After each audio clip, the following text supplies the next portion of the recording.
Hello everyone. अब हम देखेंगे अपना आगे का पार्ट, क्योंकि अपने असाइनमेंट भी कंप्लीट हो चुके हैं। Let us move forward toward the image formation in convex lens. इससे पहले पार्ट में हमने पढ़ा था terms related to the lens, फिर मैंने आपको पढ़ाया था कि रूल्स फॉर इमेज फॉर्मेशन।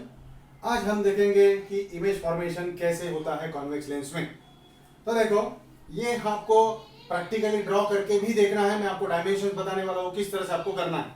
तो देखो, मैंने यहाँ पे ऑब्जेक्ट, पहले हम केस देखेंगे ऑब्जेक्ट एट इंफिनिटी, मतलब ऑब्जेक्ट कहाँ पे है, इंफिनिटी पे है। ये कौन सी लेंस है, तो कॉन्वेक्स लेंस है। O is for optical centre. फिर O से F तक का जो डिस्टेंस है, O से F तक का डिस्टेंस आप कितना लो, तो 2 सेंटीमीटर लो। और फिर यहाँ से यहाँ तक का डिस्टेंस कितना लिया आपने, 4 सेंटीमीटर लिया। ये मैं आपको डायमेंशन बता रहा हूँ ताकि आप आपके बुक पे अच्छी तरह से ड्रॉ कर सके। फिर से यहाँ से यहाँ तक 2 सेंटीमीटर और यहाँ से यहाँ तक 4 सेंटीमीटर करना। अब सवाल आता है यहाँ पे ये हाइट कितनी लेना। तो हाइट कितनी लेना, इसके लिए मैं आपको बताता हूँ। आपके बुक के 1 2 3 4 और 5, सो 1 2 3 4 5, ये 5 लाइन्स लेना। उसके बाद में यहाँ पे ये एक पॉइंट और ये एक पॉइंट, ध्यान रखना कि ये दोनों के दोनों पॉइंट एक ही लाइन में हो सके। अब इससे यहाँ पे इस तरह से आपको क्या करना है, एक कॉन्वेक्स लेंस ड्रॉ करना है। क्लियर? तो ये बन गया तुम्हारा ऑप्टिकल सेंटर। यहां से अगर मैं 2 सेंटीमीटर लूं तो ये F1 हो जाएगा, यहां से ये हो जाएगा सेंटर। फिर से यहां से ये 2 सेंटीमीटर पे F2, मतलब ये हमको जो डिस्टेंस है 2 सेंटीमीटर लेना है। और यहां से फिर से ये आ गया C2। इस तरह से अगर आप करोगे तो आपके ये जो डायग्राम है वो अच्छी तरह से आएंगे।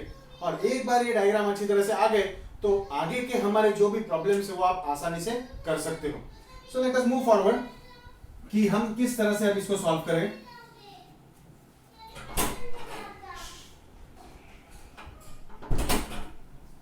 अब देखो, मैं यहां पे ले रहा हूं कि ऑब्जेक्ट कहां पे है। Object is at infinity. जब भी ऑब्जेक्ट इंफिनिटी होता है तो सारे के सारे रेज कैसे आएंगे, एक दूसरे को पैरेलल आएंगे। तो देखो यहां से ये मैं डॉटेड बता रहा हूं, डॉटेड मतलब ये इंफिनिटी से आ रहा है। अब यहाँ पे ये पैरेलल रेज आ गए।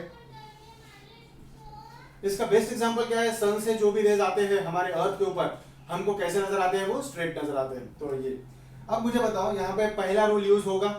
रूल नंबर 1 क्या कहता है, when rays coming parallel to principal axis after refraction it will pass through focus. तो यहाँ पे ये कहां से पास हो गया, फोकस पे पास हो गया। तो ये आ गया। हम 3 पॉइंट के बारे में स्टडी करने वाले हैं। पहला आएगा पोजीशन, दूसरा नेचर और तीसरा साइज। अब मुझे बताओ पोजीशन, जब ऑब्जेक्ट इंफिनिटी पे तो पोजीशन कहां पे आएगी, इमेज की। This is all we are discussing about the image and focus, nature. अब मुझे बताओ, ये रेज एक्चुअल में मीट हो रहे हैं। जब भी रेज एक्चुअल में मीट होते हैं तो वो इमेज जो बनाते हैं वो बनाते हैं real, and real image is always inverted. Clear? और तीसरा साइज। साइज क्या आएगा, अब देखो यहाँ पे ये जो लेंस है इसका पॉइंट इमेज आ रहा है, तो ये हम कहेंगे इसको हाईली डिमिनिश्ड। क्लियर? इसी तरह से हमको देखना है। फिर से अब देखेंगे हमने क्या किया, ऑब्जेक्ट को थोड़ा सा आगे ला लिया, ऑब्जेक्ट प्लेस्ड बियॉन्ड सी। तो देखो यहाँ पे हमने ये लेंस ले लिया है, ये है ऑप्टिकल सेंटर, ये अपनी प्रिंसिपल एक्सिस बन गई। यहाँ से 2 सेंटीमीटर पे हमने लिया F1, फिर से यहाँ से 2 सेंटीमीटर पे हमने लिया C1, फिर यहाँ से 2 सेंटीमीटर पे F2, फिर से यहाँ से 2 सेंटीमीटर पे C2 हमने ले लिया। अब ऑब्जेक्ट है तो मैं यहाँ पे नाम नीचे दे देता हूँ C1 F1। मैंने ऑब्जेक्ट यहाँ पे रख दिया है, इसका A और B नाम मैंने दे दिया। ये आरो क्यों इंडिकेट कर रहा हूं, क्योंकि यहाँ पे हमको बताना है कि क्या है। चलो, अब ऑब्जेक्ट प्लेस्ड बियॉन्ड सी। पहला रूल मैं यूज करता हूं कि rays parallel to principal axis भेज रहा हूं। अब मुझे बताओ, पहले रूल के हिसाब से after refraction it will pass through focus. तो ये आ गया तुम्हारा पहला पॉइंट। अब रूल नंबर 2 भी यूज करेंगे या 3 भी यूज करेंगे। मैं आपको पहले रूल नंबर 2 बता देता हूं। रूल नंबर 2 क्या कहता है कि यहाँ पे कि अगर ऑप्टिकल सेंटर फोकस से पास होगा तो वो रे कहां पे जाएगा, तो देखेंगे हम, तो ये यहाँ पे फोकस से जा रहा है और उसके बाद में after focus it will pass through parallel to principal axis. ये हो गई आपकी दूसरी रे। तो ये रूल मिला के हमारा ये बी से जो रेज निकले थे वो कहाँ पे आ गए, यहाँ पे आ गए, इसी वजह से ये बी डैश की इमेज आई।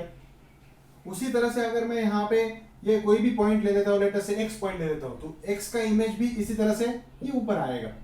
और ऐसा करते करते ए का इमेज कहाँ पे आएगा, तो आपका ए का इमेज यहाँ पे इस तरह से आएगा। तो ये आ गया ए डैश। फिर से इमेज के लिए हम 3 पॉइंट देखते हैं, पी एन एस। पी मतलब पोजीशन, एन मतलब नेचर, यस मतलब साइज। अब बताओ पोजीशन कहाँ पे आया, बिटवीन एफ एंड सी।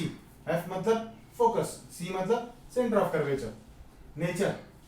अब रेज एक्चुअल में मीट हो रहे हैं, इसका मतलब ये क्या आ गया, रियल। और रियल इमेज हमेशा कैसी रहती है, इन्वर्टेड। और साइज, साइज क्या आ गया यहाँ पे, देखो ये हाइट यहाँ पे और ये हाइट यहाँ पे, आपको पता चल जाएगा कि ये डिमिनिश्ड आ रहा है। तो ये क्या आ गया, क्लियर। चलो नेक्स्ट। अब ऑब्जेक्ट प्लेस्ड एट सी, तो मैं यहाँ पे फिर से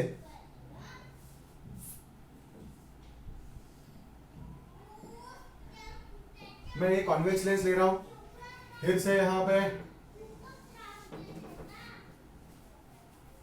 ये आ गया तुम्हारा ऑप्टिकल सेंटर।